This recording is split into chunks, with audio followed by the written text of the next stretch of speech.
ಪಿಂಕಿ ಇವತ್ತು ಒಂದಿನ ನನ್ನ ಜೊತೆ ಬರ್ತೀಯಾ? ಏನೋ ಬೇಕಾದ್ರೆ ದುಡ್ಡು ಕೊಡ್ತೀನಮ್ಮ. ಮದುವೆ ಆಗಿದ್ಯಾ?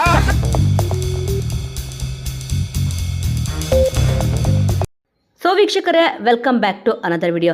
ಈ ವಾರ ಮಜಾ ಟಾಕೀಸ್ ಸೀಸನ್ 2 ಅಲ್ಲಿ ಶಿಶಿರ್ ಅವರು, ಯಮುನಾ ಅವರು, ಹಂಸ ಅವರು ಮತ್ತಿಲ್ಲಿ ಮಾನಸ ಅವರು ಎಲ್ಲರೂ ಕೂಡ ಮಜಾ ಟಾಕೀಸ್ಗೆ ಬಂದಿದ್ದಾರೆ. ಕಳೆದ ವಾರ ಇಲ್ಲಿ ಲೂಸ್ ಮಾಧವ್ ಕೂಡ ಬಂದಿದ್ರು, ಮತ್ತೆ ಉಗ್ರಂ ಮಂಜು ಅವರು, ಮತ್ತೆ ತ್ರಿವಿಕ್ರಮ್ ಅವರು, ಭವ್ಯ ಗೌಡ ಅವರು, ಗೌತಮಿ ಅವರು ಗೆಸ್ಟ್ ಆಗಿ ಬಂದಿದ್ರು. ಇನ್ನು ಈ ವಾರ ಬಿಗ್ ಬಾಸ್ ಸ್ಪರ್ಧಿಗಳೇ ಬಂದಿದ್ದಾರೆ. ಏನಿಲ್ಲಿ ಭಾನುವಾರದ ಎಪಿಸೋಡ್ ಅಲ್ಲಿ ಇಲ್ಲಿ ಬಂದಿರೋದು ಬಿಗ್ ಬಾಸ್ ಸ್ಪರ್ಧಿಗಳು. ನಿಜವಾಗ್ಲೂ ಕೂಡ ತುಂಬಾನೇ ಖುಷಿ ಆಗ್ತದೆ. ಏನಕ್ಕೆ ಅಂತಂದ್ರೆ ಎಲ್ರಿಗೂ ಕೂಡ ಬಿಗ್ ಬಾಸ್ ಸೀಸನ್ 11 ಈ ಸತಿ ಹೊಸ ಜೀವನ ಕೊಟ್ಟಿದೆ ಅಂತಾನೆ ಹೇಳ್ಬೋದು. ಸಿಕ್ಕಾಪಟ್ಟೆ ಪಾಪ್ಯುಲಿಟಿ ಕೂಡ ಸಿಕ್ಕಿದೆ ಅಂತಾನೆ ಹೇಳ್ಬೋದು.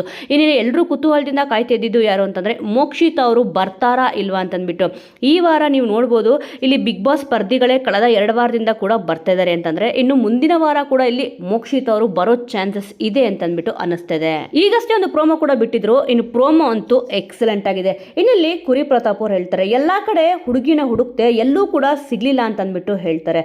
ಆನಂತರ ಇಲ್ಲಿ ಶ್ರೀ ನೀನು ಫ್ರೀ ಇದೆಯಾ ಅಂತ ಅಂದ್ಬಿಟ್ಟು ಕೇಳ್ತಾರೆ. ಅದಕ್ಕೆ ಭವ್ಯ ಅವರು ಸಿಕ್ಕಾಪಟ್ಟೆ ಕಪಾಳ ಕೂಡ ಬಾರಿಸ್ತಾರೆ. ನಂತರ ಪಿಂಕಿ ಅವ್ರ ಹತ್ರ ಬಂದು ಅಂದ್ರೆ ಪ್ರಿಯಾಂಕಾ ಅವ್ರ ಹತ್ರ ಬಂದ್ಬಿಟ್ಟು ಕೇಳ್ತಾರೆ, ಇವತ್ತು ಒಂದ್ ದಿವಸ ನನ್ನ ಜೊತೆ ಬರ್ತೀಯಾ ಅಂತ ಅಂದ್ಬಿಟ್ಟು ಇಲ್ಲಿ ಕೇಳ್ತಾರೆ. ಅದಕ್ಕೆ ಹಾ ಅಂತಂದ್ಬಿಟ್ಟು ಇಲ್ಲಿ ಪ್ರಿಯಾಂಕಾ ಅವರು ಇಲ್ಲಿ ಕೇಳ್ತಾರೆ, ಏನು ಅಂತ ಅಂದ್ಬಿಟ್ಟು ಕೇಳ್ತಾರೆ. ಇನ್ನು ಕುರಿ ಪ್ರತಾಪ್ ಅವರು ಹೇಳ್ತಾರೆ, ಬೇಕಿದ್ರೆ ದುಡ್ಡು ಕೊಡ್ತೀನಮ್ಮ ಅಂತ ಅಂದ್ಬಿಟ್ಟು ಇಲ್ಲಿ ಹೇಳ್ತಾರೆ. ಇದನ್ನು ಹೇಳಿದ ತಕ್ಷಣ ಇಲ್ಲಿ ಪಿಂಕಿ ಅವರು ಸಿಕ್ಕಾಪಟ್ಟೆ ಬಾರಿಸ್ತಾರೆ ಕುರಿ ಪ್ರತಾಪ್ ಅವ್ರಿಗೆ. ಸೊ ವೀಕ್ಷಕರೇ, ಈಗ ಮಜಾ ಟಾಕೀಸ್ ಸೀಸನ್ 2 ಹೊಸ ಟೀಮ್ ನೊಂದಿಗೆ ಬಂದಿದೆ. ಇಲ್ಲಿ ಆಲ್ಮೋಸ್ಟ್ ನೀವೆಲ್ಲರೂ ಕೂಡ ನೋಡಿರ್ತೀರಾ. ಇನ್ನು ಸೀಸನ್ 1 ಮತ್ತು ಸೀಸನ್ 2ಗೆ ಯಾವ ರೀತಿ ಚೇಂಜಸ್ ಇದೆ, ಮತ್ತು ಇಲ್ಲಿ ಯಾವ ಕಂಟೆಸ್ಟೆಂಟ್ ಸೀಸನ್ 2 ಅಲ್ಲಿ ನಿಮಗೆ ಇಷ್ಟ ಆದರೂ, ಯಾವ ಕಂಟೆಸ್ಟೆಂಟ್ನ ನೀವು ಮಿಸ್ ಮಾಡ್ಕೊತಿದ್ದೀರಾ ಅನ್ನೋದನ್ನ ಮಿಸ್ ಮಾಡದೆ ಕಮೆಂಟ್ ಮೂಲಕ ತಿಳಿಸಿ. ಮುಂದಿನ ವಿಡಿಯೋದೊಂದಿಗೆ ಮತ್ತೆ ಸಿಗೋಣ. ಜೈ ಹಿಂದ್, ಜೈ ಕರ್ನಾಟಕ.